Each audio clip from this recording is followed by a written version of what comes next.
Hello everyone, welcome to 20th lecture of concrete technology. Today we will study grading of aggregate. So what is grading of aggregate? तो grading of concrete क्या होता है, जो particle distribution होता है aggregate का particle के size से, जो एग्रीगेट के पार्टिकल्स हैं उनके साइज से जो उनका डिस्ट्रीब्यूशन होता है सीव एनालिसिस से, उसको अपन क्या बोलते हैं, ग्रेडिंग ऑफ एग्रीगेट. अब जैसे कि 10 की सीव में 10 के सीव के अंदर 10 के एग्रीगेट रहेंगे तो उसका ग्रेडिंग क्या हुआ, 10 ऑफ एग्रीगेट. या 12 की सीव में 12 के एग्रीगेट रिटेन करेंगे तो कौन से हो गए, 12 ग्रेड ऑफ एग्रीगेट, इस तरीके से. ठीक है. अब if all the particles of an aggregate are of uniform size, the compacted mass will contain more voids and need more quality of fine aggregates and C. अगर जो पार्टिकल साइज है aggregate का वो यूनिफॉर्म साइज है, यानी सारे के सारे साइज़ के एग्रीगेट सेम है, सेम साइज़ के एग्रीगेट है, तो उसके अंदर होगा जो कॉम्पैक्ट मास है वो ज़्यादा उसके अंदर वाइड ज़्यादा रहेंगे, और वाइड ज़्यादा रहेंगे तो वाइड को कम करने के लिए हमको फाइन एग्रीगेट यानी रेती ज़्यादा लगेगी और सीमेंट पेस्ट ज़्यादा लगेगा. ठीक है. On the other hand aggregate comprising particles of various size will give a mass of lesser wide. और दूसरी जगह पे, दूसरे हाथ पे अगर अलग अलग तरीके के पार्टिकल्स मिलते हैं अपन को एग्रीगेट के अंदर, तो वो लेस मास लेस वाइज कंटेन करता है. ठीक है. The particle size distribution of mass aggregate should be such that the smaller particle filled the void between the large particle. Such grading is called good grading. अब जो particle size distribution है mass of aggregate का, वो इस तरीके से होना चाहिए, जो स्मॉल पार्टिकल है वो क्या करना चाहिए, वॉइड है उसको फिल कर देना चाहिए, तो ही वो जो एग्रीगेट होंगे वो गुड ग्रेडिंग ऑफ एग्रीगेट कहलाएंगे. The good grading of aggregate the good grading of aggregate produce dense concrete and need less quality of fine aggregate and cement paste. जो कि गुड क्वालिटी की ग्रेड के aggregate होते हैं तो वो dense रहते हैं. ठीक है. डेंस कंक्रीट रहता है, वो अच्छा कंक्रीट पैदा करेगा और उसके अंदर रेती और सीमेंट पेस्ट की कम ज़रूरत पड़ेगी. ठीक है. Hence to provide quality concrete it is necessary that coarse and fine aggregate to be well graded. और अच्छी तरीके से क्वालिटी चाहिए कंक्रीट की, तो ये ज़रूरी है कि कोर्स एग्रीगेट और फाइन एग्रीगेट हमको अच्छे ग्रेड का मिले. The good grade of aggregate provides high strength. जो गुड ग्रेडिंग का एग्रीगेट है वो हाई स्ट्रेंथ प्रोवाइड करता है, मतलब लो श्रिंकेज, उसके अंदर श्रिंकेज कम होगा, अच्छी ड्यूरेबिलिटी मतलब ज़्यादा समय तक चलेगा, और इकोनॉमिक रहेगा किसको, कंक्रीट को. ठीक है.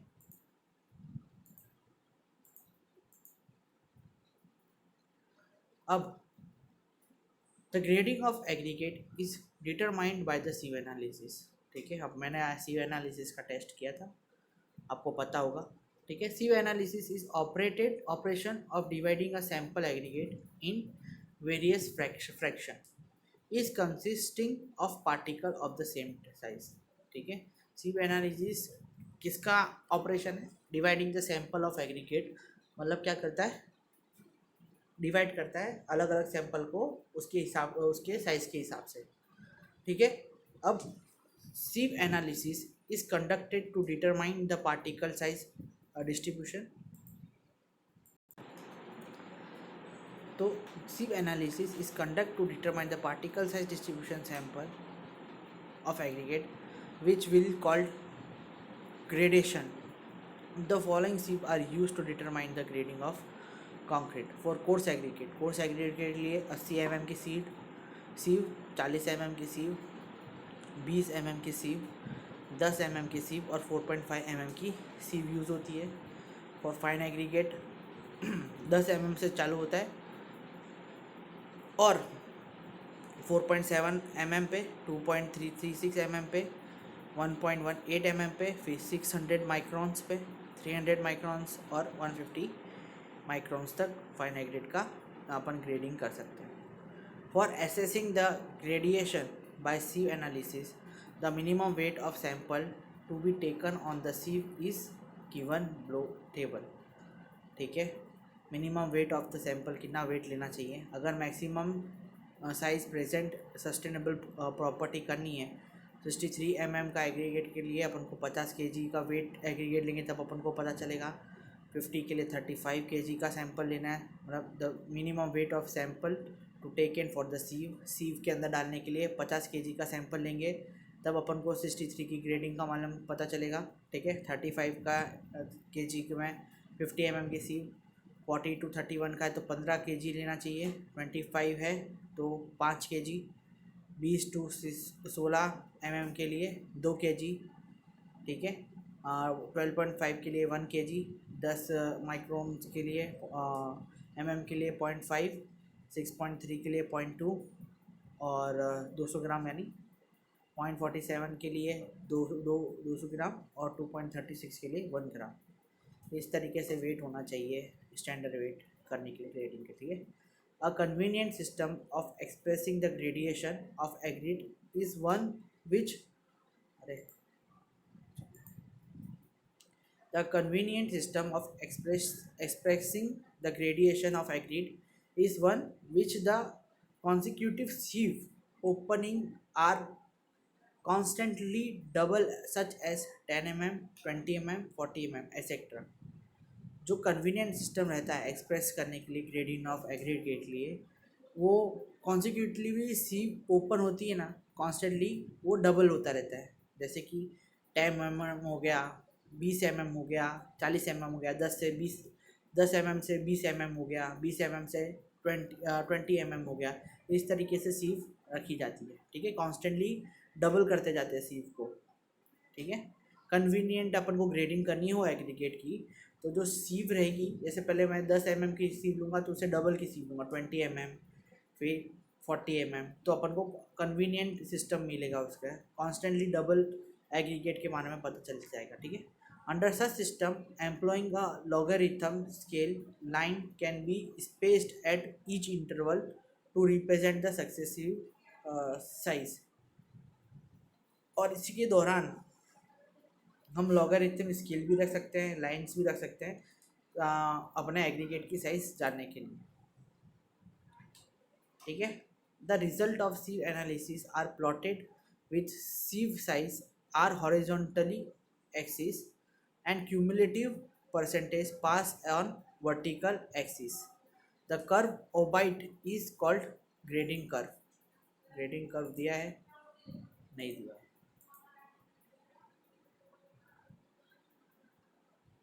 अब इसके अंदर क्या बताया, ग्रेडिंग कर्व के बारे में बताया। ग्रेडिंग कर्व क्या होगा कि ब्रश, तो the result of sieve analysis is plotted horizontally axis के अंदर क्या रखेंगे अपन, लॉन्गिट्यूडनल स्केल रखेंगे और क्यूमुलेटिव परसेंटेज अपन वर्टिकल एक्सिस में रखेंगे।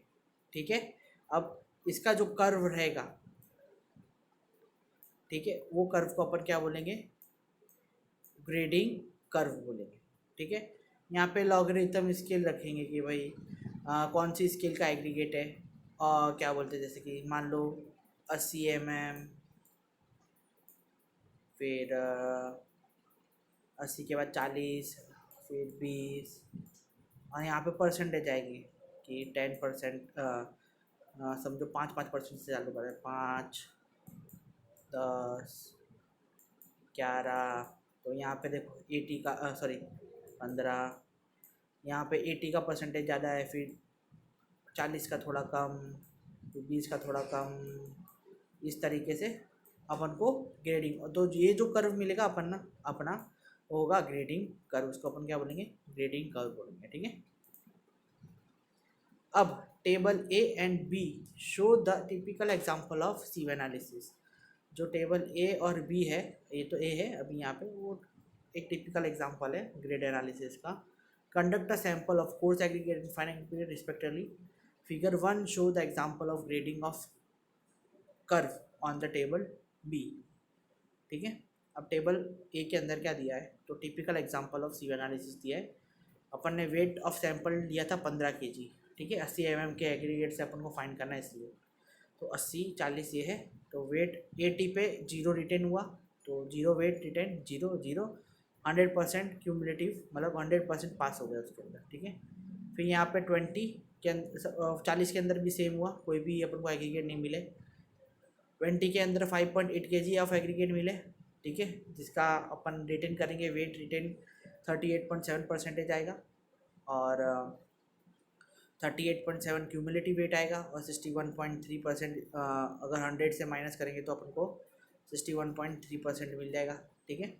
इस तरीके से 10 और 4.7 इसका पूरा का पूरा मैंने आपको सिखाया है। मेरा आपको अगर इसके बारे में और जानकारी से देखना है तो यूट्यूब पे अपने इसका प्रैक्टिकल भी किया है, वो जाके देखो, मिल जाएगा। तो फाइननेस मॉड्यूलस अपन निकालेंगे, तो क्यूमुलेटिव वेट ऑफ परसेंटेज ये डिवाइडेड बाय 100 करेंगे तो अपन को परसेंटेज मिल जाएगा, ठीक है। वैसे ही अपन ने फाइन एग्रीगेट का निकाला, वो कोर्स एग्रीगेट था, 10 mm का लिया, और उस तरीके से ही पूरा का पूरा प्रोसेस सेम रहेगा। और क्यूमुलेटिव परसेंटेज को डिवाइड कर देंगे 100 से, तो अपन को क्या मिलेगा, फाइन मॉड्यूलस नंबर, ठीक है। अब grading of aggregate, the grading curve indicate whether the grading of given example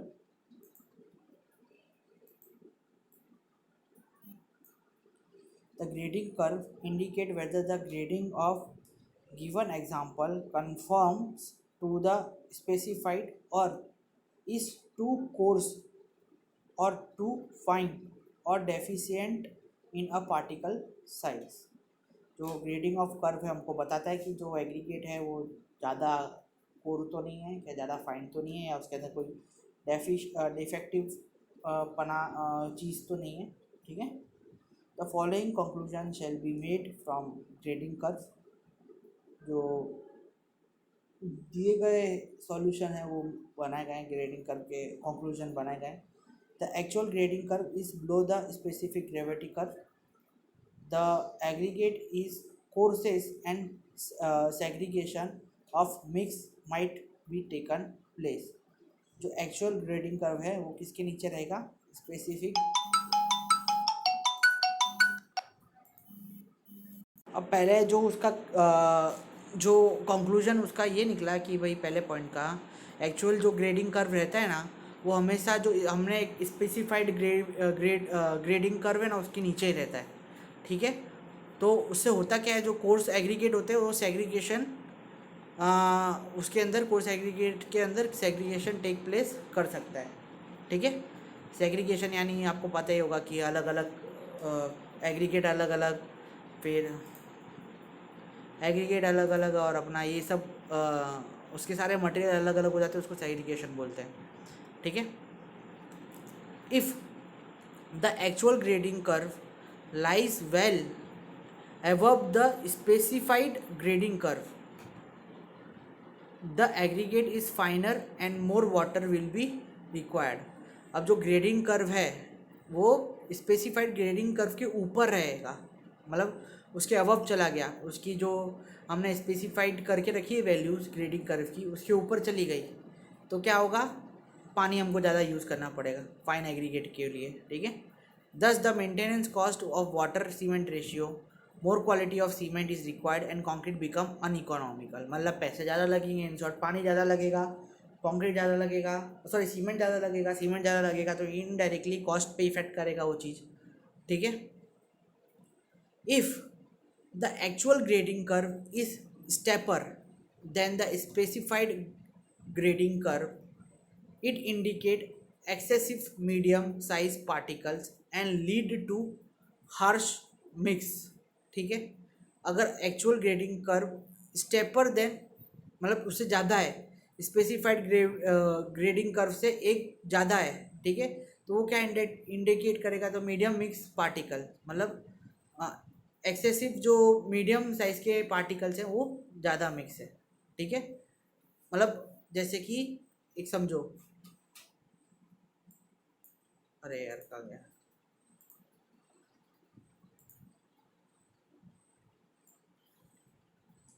ये स्पेसिफाइड कर्व है, ठीक है, ग्रेडिंग कर्व है। अब इसके नीचे वो कर्व जाता है तो क्या होगा, सेग्रीगेशन टेक प्लेस करेगा। इसके ऊपर जाता है तो क्या होगा, अनइकोनॉमिकल हो जाएगा। पर अब इसके आगे बढ़ जाता है, मीडियम स्पेसिंग का एक स्टेप आगे बढ़ जाता है तो क्या होगा, मटेरियल कैसा बिहेव करेगा, वो हार्श मिक्स हो जाएगा, ठीक है। Excessive medium of size of lead to the harsh mix, ठीक है। And the actual grading curve is flattered than the specific curve, यानी फ्लैटर यानी सीधा है, ठीक है। तो क्या होगा, it indicate the deficiency of medium, it indicate the deficiency, ये डेफिशिएंसी दिखाएगा इसके अंदर, पार्टिकल्स के अंदर। इस तरीके से पूरा का पूरा थियरी है इसका। Grading of aggregate, the main factor which govern the desired aggregate grading are, ठीक है। कौन कौन से फैक्टर हैं जो ग्रेडिंग के लिए जो गवर्न करते हैं, मतलब चलाते हैं ग्रेडिंग को। तो the surface area of aggregate, जो भी सरफेस एरिया एग्रीगेट का वो, the relative volume occupied by the aggregate, जो रिलेटिव वॉल्यूम है, कितना वॉल्यूम एग्रीगेट ऑक्यूपाइड कर रहा है वो, वर्केबिलिटी ऑफ द मिक्स, किस तरीके से उसको मिक्स किया जा रहा है, उसकी वर्केबिलिटी क्या है, और टेंडेंसी ऑफ सेग्रीगेशन, मतलब सेग्रीगेशन की किस तरीके का सेग्रीगेशन उसके अंदर टेक प्लेस मतलब लेगा, ठीक है। ये सारे रहते हैं। अब ये फाइन मॉड्यूलस शायद मैं अपन कवर कर चुके हैं, फाइन मॉड्यूलस क्या होता है कि नहीं कवर किया, फ्लैंकीनेस रेशियो वगैरह तो सब कवर कर दिया अपन, है ना। फाइन मॉड्यूलस नहीं कवर करा है। अब फाइन मॉड्यूलस क्या होता है, फाइनेस मॉड्यूलस क्या होता है, तो finance modulus is a single particle, fineness of modulus is a single factor computed from sieve analysis and is defined as the sum of cumulative percentage of the aggregate retained on each of the standard size of range 80 mm to 150 mm divided by 100। मतलब cumulative percentage of aggregate, जो कितने aggregate उसके अंदर retain हुए उसका cumulative percentage निकालेंगे 80 से 150 के बीच में, और डिवाइडेड बाय 100 करेंगे तो अपन को क्या मिल जाएगा, फाइनेस ऑफ मॉड्यूलस मिल जाएगा, ठीक है। सीव एनालिसिस से मिलता है, ठीक है। 80 के सीव से लेके 150 माइक्रोन की सीव तक जो एग्रीगेट उस पर रिटेन करते हैं, ठीक है, और उनका क्यूमुलेटिव परसेंटेज डिवाइडेड बाय 100 करेंगे तो हमको क्या मिलेगा, फाइनेस ऑफ मॉड्यूलस मिलेगा।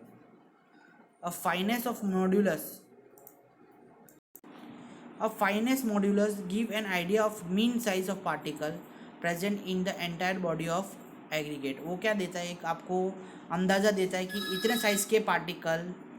अब FM is measured of कोर्सनेस and finance of aggregate, किसके ऊपर मेजर करते हैं, कोर्सनेस और फाइनेस के ऊपर उसको मेजर करते हैं। The smaller FM value is फाइनर in is the material, जितना FM की वैल्यू छोटी होगी उतना मटेरियल फाइन होंगे, और जितना बड़ी होगी उतने कोर्स होंगे। द फॉलोइंग लिमिट में be take as a guidance. देखो फाइन एग्रीगेट की जो फाइननेस मॉड्यूलस रहेगा वो रहेगा 2.2 से 2.6, मीडियम सैंड का 2.6 से 2.9, कोर्स सैंड का 2.9 से 3.2। The fineness modulus can be regarded as a weight average size of sieve, ठीक है। जो फाइनेस मॉड्यूलस है वो क्या होगा, weight average size of sieve on which material is retain and the sieve begin counted from the fineness, ठीक है। Fineness modulus can be also regarded weight average size of sieve, मतलब जो जिसके ऊपर सीव के ऊपर एग्रीगेट रिटेन हुए हैं ना, उसका वेट को भी अपन फाइनेस मॉड्यूलस बोल सकते हैं। For example finance modulus of 6 can be interpreted the mean of the 6 सीव, ठीक है। तो जो सम होगा किसका, वेट ऑफ 6 सीव का, वो अपन उसका भी FM ले सकते हैं। जैसे 6 के ऊपर 4.5 के 6 के ऊपर अपना 12.5 12.5 के ऊपर 10 10 के ऊपर 12.5 12.5 के ऊपर 20 20 के ऊपर 40, इस तरीके की जो सीव हो गए उन सबका क्यूमुलेटिव परसेंटेज करेंगे ना, उन सबका वेट करेंगे ना, तो अपन को क्या मिल जाएगा, फाइनेस ऑफ मॉड्यूलस उसका मिल जाएगा, तुरंत ही मिल जाएगा, ठीक है।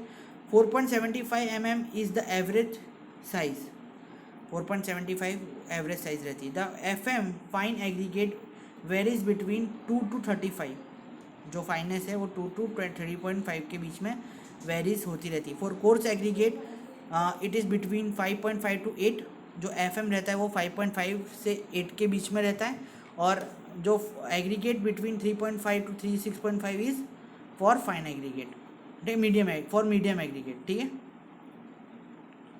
मतलब सारे एग्रीगेट जो 3.5 to 6.5 के बीच में आपको मिल जाएंगे इस तरीके से। The fine modulus of aggregate is obtained from sieve analysis and particle distributions are carried out by the table number A and B। जो टेबल नंबर A और B अपन ने देखा था ना, उसके हिसाब से वो फाइन मॉड्यूलस कैरिड आउट होता है, ठीक है। तो आज के लिए हम इतना ही रखेंगे, नेक्स्ट लेक्चर में आपको गैप ऑफ ग्रेडिंग पढ़ाऊँगा मैं, ठीक है। तब तक के लिए अपना ख्याल रखिए, और असाइनमेंट तो मैं दे नहीं रहा, तो अच्छी तरह लेक्चर देखते रहिए। Thank you, bye bye.